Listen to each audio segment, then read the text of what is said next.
बच्चों, आप लोग कैसे हैं? आज हम लोग छोटी सी पॉइंट पर आज डिस्कस करने जा रहे हैं। इस चैप्टर का नाम है थर्मल प्रॉपर्टीज ऑफ मैटर।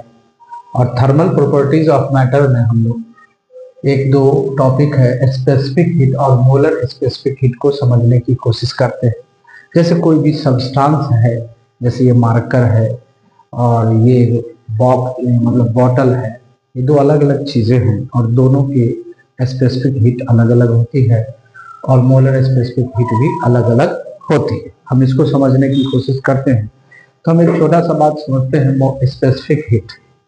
तो अगर ये सब्सटेंस है और इसका हमने एक यूनिट मास लिया और यूनिट मास को हमने हीट किया और हीट करने के बाद इसका टेम्परेचर रेज किया 1 डिग्री।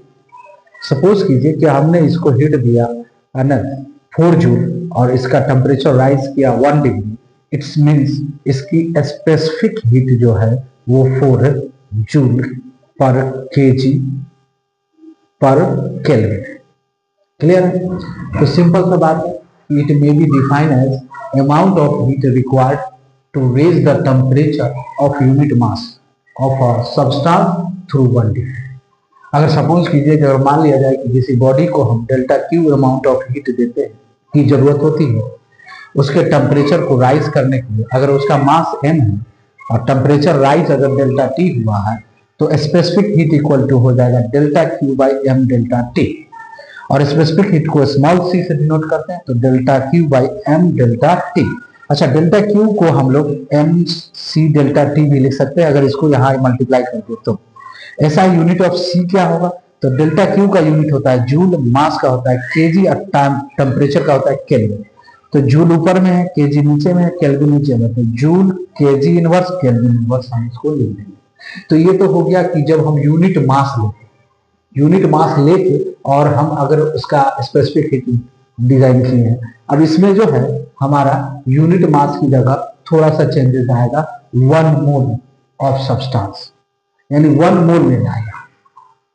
तो इसमें कहा जाता है कि जो मोलर स्पेसिफिक होता है, it may be defined as amount of heat required, कितना हीट की जरूरत है किसी बॉडी का टेम्परेचर है ना 1 मोल बॉडी कितना होना चाहिए 1 मोल के बराबर, और उसका टेम्परेचर कितना बढ़ना चाहिए 1 डिग्री। मान लिया जाए कि 1 मोल कोई सब्सटेंस लिया, उसको हमने हीट दिया 10 जूल और उसका टेम्परेचर राइज किया 1 डिग्री।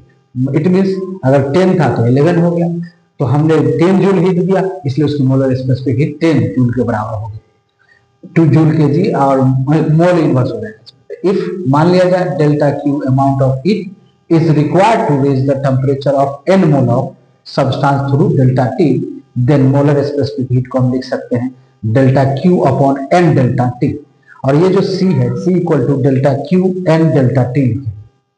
अच्छा, कैपिटल C से इसको डिनोट किया जाता है। ये डेल्टा क्यू इक्वल टू आप इसको मल्टीप्लाई कर दें तो एन सी डेल्टा टी हो जाएगा और ऐसा यूनिट ऑफ C जो है जूल मोल केल्विन इनवर्स होगा।